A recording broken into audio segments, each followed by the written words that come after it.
সুপ্ৰভাত বন্ধু বান্ধৱীসকল, আজি ৰাতিপুৱাই আহি গলো আপোনালোকৰ মাজলৈ এটা দুঃসংবাদ দিবলৈ। আৰু এই দুঃসংবাদটো হ'ল আমাৰ মুখ্যমন্ত্ৰীৰ কি হৈছে, মানসিক অস্থিৰতা একেবাৰে নোহোৱা হৈছে। কিয় জানেনে? ইলেকশ্যনৰ দিন চমু চাপি অহাৰ লগে লগে তেওঁ চকুৰ টোপনি নাইকিয়া হৈছে। আৰু চকুৰ টোপনি নোহোৱা হ'লে কি হয় আপোনালোকে গম পায়, কাৰণ তেতিয়া হৈ যায় মানুহৰ মানসিক ভাৰসাম্যটো হেৰুৱাই পেলায়।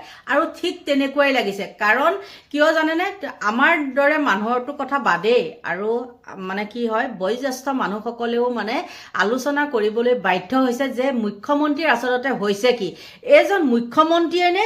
আৰু মুখ্যমন্ত্ৰীৰ মুখত এনেকুৱা কথা কিছুমান শোভা পায়নে?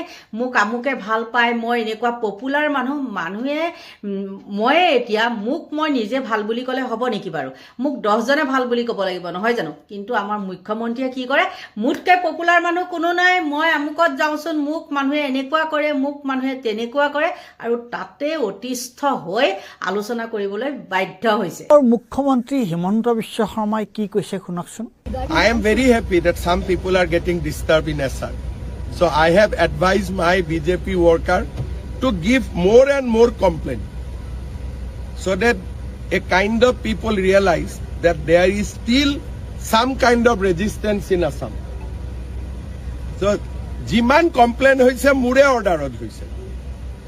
Moye BJP manu bilakok koisu je olop solop miya bilakor pot complaint di thake. Etut kono tat lukuabologe eku nai. মই মিটিং পাতিছো, মই ভিডিঅ' কনফাৰেন্স কৰিছো, আৰু মই কৈছো সকলোকে য'ত যিমান পাৰে ফৰ্ম 7 ঢালক, যাতে অলপ দৌৰা দৌৰি হৈ থাকে, কষ্ট হৈ থাকে, বুজি পায় যে অসমীয়া জাতি এতিয়াও জীয়াই আছে। ইয়াত এটা কংগ্ৰেছৰ আপত্তি থাকিলেও থাকিব, আৰু মই কি কৰিব পাৰো কওক না, কি আছে কওক, কেছ দিয়ক, পুলিচে বিচাৰ কৰিব, কিন্তু মিয়াকেতো কষ্ট দিব গৈছিল নহয়। গতিকে যোনে যেনেকে পাৰে মিয়াক কষ্ট দিয়ক না, আপুনিও দিয়ক না। ৰিক্সাত উঠিলে 5 টকা ভাড়া হলে 4 টকা দিয়ে কষ্ট খালেহে অসমৰ পৰা যাব। ৰাতিটো 9টাত গৈছিলে, মইতো কওঁ মিয়াক কষ্ট দিব ৰাতি 12টাতো যাওক ক'ৰবাত যাব খুজিলে। এইবিলাক কোনো ইছ্যু টিছ্যু নহয়। হিমন্ত বিশ্ব শৰ্মা আৰু বিজেপিয়ে ডাইৰেক্ট মিয়াৰ এগেইনষ্টত আছে, আৰু এইবিলাক আমাক ইছ্যু বুলি কৈ কি লাভ হ'ব? আমিতো কৈয়ে আছো, আমিতো লুকোৱা নাই, লুকাইছো নেকি? আগতে এইবিলাক ভয় কৰিছিলে, অমুক এটা নটিচ গৈ গ'ল, অমুক হৈ গ'ল। এতিয়া ময়ে চবকে এনকাৰেজ কৰো যে কষ্ট দি থাকক, কষ্ট নিদিলে। যোৱাকালি মই চাই আহিছো দুলীয়াজানো গৈ পালেগৈ, কালি মই চাই আহিছো দুলীয়াজানতো গৈ বহিলেগৈ, হয় না বিমল? কালি কৈ আছিল। গতিকে আপোনালোকেও কষ্ট দিয়ক, আৰু তেওঁলোকৰ চিম্পেথাইজ নিউজ কৰি নাথাকিব। 12টাত গৈছে অফিচত, মইতো কৈছো 2টাতো যাব লাগে, আৰু অফিচাৰ বিলাকে ৰাতি 2টা-3টালৈকে কাম কৰিব লাগে মিয়াৰ নাম কাটিবৰ কাৰণে যদি পাৰে। গতিকে ইয়াত লাজ কৰিবলগীয়া কি কথা আছে? আমাৰ দৰে যদি যুঁজিলেহেঁতেন মিয়াৰ লগত, অসমখনৰ পৰিৱেশ এনেকুৱা নহলেহেঁতেন আগতে যদি যুঁজিলে। শুনিলে, এতিয়া কওক আমি এই বিষয়ে কেনেকৈ প্ৰতিক্ৰিয়া প্ৰকাশ কৰা উচিত? এই বিষয়ে প্ৰতিক্ৰিয়া প্ৰকাশ কৰাৰ আগতে মই মোৰ মনলৈ অহা কথা এটা, অতি স্বাভাৱিকভাৱে অহা কথা এটা কৈ ল'ব বিচাৰিছোঁ। আজি এই মুহূৰ্তত দুগৰাকী প্ৰবীণ ৰাজনীতিবিদৰ ওপৰত মই মোৰ অসন্তুষ্টি ৰাজহুৱা কৰিব বিচাৰিছোঁ। তেওঁলোক দুজন হ'ল অসমৰ দুগৰাকী প্ৰাক্তন মুখ্যমন্ত্ৰী প্ৰয়াত হিতেশ্বৰ শইকীয়া আৰু তৰুণ গগৈ ডাঙৰীয়া। এই দুগৰাকী ব্যক্তিয়ে হিমন্ত বিশ্ব শৰ্মাক আখৈ নিদিয়া হ'লে তেওঁ আজি যি দম্ভালি মাৰি আছে সেইটো কৰিব নোৱাৰিলেহেঁতেন। সি যি কি নহওক, হৈ যোৱা কথাটো নোহোৱা কৰিব নোৱাৰি। এতিয়া আহিছোঁ মূল কথাটোলৈ। কি প্ৰসংগত হিমন্ত বিশ্ব শৰ্মাৰ এইবোৰ বলকিছে? অসমত বিদেশী নাগৰিক সমস্যাটোক পটভূমিত। বিদেশী নাগৰিক বুলিলে আমি কাক বুজোঁ? যিসকল লোক 1971 চনৰ 25 মাৰ্চৰ পিছত অসমলৈ আহিছিল সেইসকলক, জাতি ধৰ্ম নিৰ্বিশেষে। হিমন্ত বিশ্বই যিসকলক মিয়া মিয়া বুলি কৈ দিনে ৰাতিয়ে অপমান কৰি আছে, তেওঁলোকৰ সকলো বিদেশী নহয়। যিসকল 1971 চনৰ পিছত অসমলৈ আহিছে সেইসকলহে বিদেশী। গতিকে হিমন্ত বিশ্বই সকলো মিয়াক তুচ্ছ তাচ্ছিল্য আৰু অপমান কৰাৰ কোনো অধিকাৰ নাই। হিমন্ত বিশ্ব কংগ্ৰেছত মন্ত্ৰী হৈ থাকোঁতে তেওঁ কি কৰি আছিল? তেওঁ যোৱা 10 বছৰে বিজেপিত মন্ত্ৰী আৰু মুখ্যমন্ত্ৰী হৈ থাকোঁতে কি কৰি আছিল? আইনমতে 1971 চনৰ 25 মাৰ্চৰ পিছত অহা বিদেশীসকলক অসমৰ পৰা বহিষ্কাৰৰ ব্যৱস্থা কিয় নকৰিলে? তেওঁৰ চৰকাৰে কা আইনৰ যোগেদি বিদেশী অনাৰ বাট মুকলাহে দিলে? হিমন্ত বিশ্ব শৰ্মাই কোৱা এই কথাবোৰ আইনসিদ্ধ হয়নে? মই এই প্ৰাসংগিক প্ৰশ্নৰ মঞ্চৰ পৰা অসমৰ আৰক্ষী সঞ্চালক প্ৰধান আৰু গুৱাহাটী উচ্চ ন্যায়ালয়ৰ মুখ্য ন্যায়াধীশলৈ প্ৰশ্ন কৰিছোঁ। আপোনালোকে অসমৰ মুখ্যমন্ত্ৰী হিমন্ত বিশ্ব শৰ্মাই মিয়াৰ বিৰুদ্ধে কোৱা এই বিদ্বেষ আৰু উচতনিমূলক কথাবোৰ আইনসিদ্ধ বুলি ভাবেনে? যদি নাভাবে তেওঁৰ বিৰুদ্ধে ব্যৱস্থা নলয় কিয়? কি আইনৰ চকুত সকলো সমান নহয় নেকি? আৰু ভাৰতৰ নিৰ্বাচনী আয়োগ, অসমৰ মুখ্যমন্ত্ৰী হিমন্ত বিশ্ব শৰ্মাই ৰাজহুৱাকৈ কোৱা ঘোষণা কৰা এই কথাবোৰ কি? এই কথাবোৰ আপোনালোকে শুনিছে নে নাই শুনা?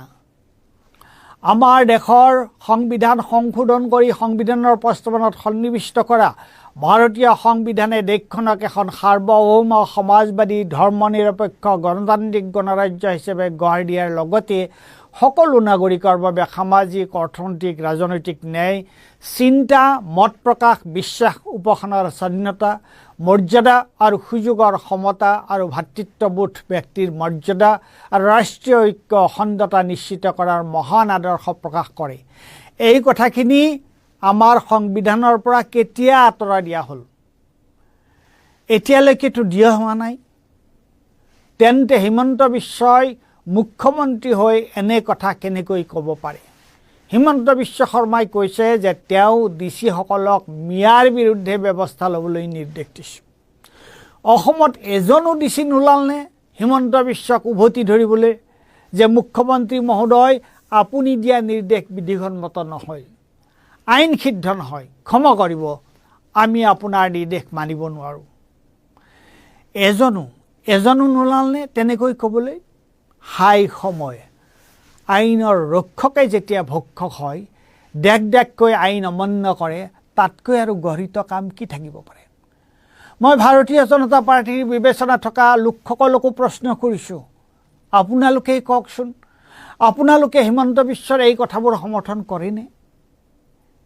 এইবাৰ মই মিয়াসকলক উদ্দেশ্য কৰি কৈছোঁ, হিমন্ত বিশ্বই এই কথাবোৰৰ যোগেদি আপোনালোকৰ সকলোকে অপমান কৰিছে নে নাই কৰা?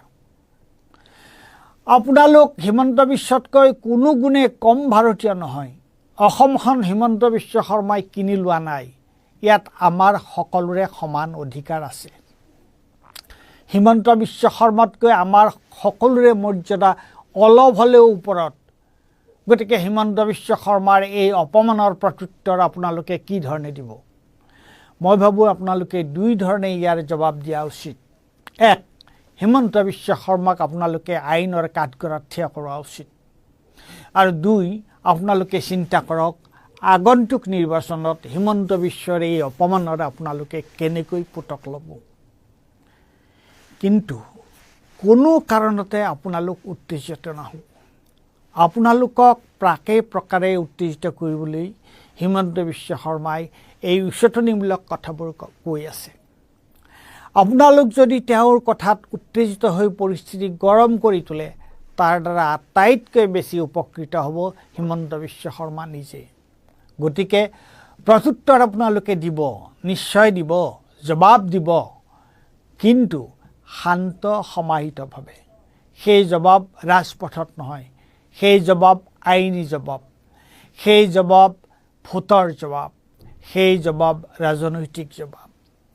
শেষত মই হিমন্ত বিশ্ব শৰ্মাই কোৱা কথাবোৰৰ জেৰ টানি এটা সিদ্ধান্তলৈ আহিছোঁ। সেইটো কি জানেনে?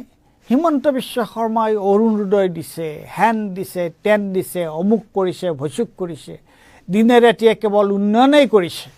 যদি ইমানেই দিছে, যদি ইমানেই উন্নয়ন কৰিছে, তেন্তে কেৱল হিন্দু ভোটৰ ভৰসাতে তেওঁ কিয় এইবোৰ বকি মৰিছে? নে নিৰ্বাচনৰ দিন চমু চাপি অহাৰ লগে লগে হিমন্ত বিশ্ব শৰ্মা নাৰ্ভাছ হৈছে? মিয়া আৰু গৌৰৱ গগৈৰ পাকিস্তান ভ্ৰমণৰ বাহিৰে তেওঁৰ আৰু কোনো ইছ্যু নোহোৱা হ'ল নেকি? ৰাইজে তেওঁৰ কথাত পাত্তা নিদিয়াৰ কাৰণে তেওঁৰ চটফটনি বেছি হৈছে নেকি? ধন্যবাদ।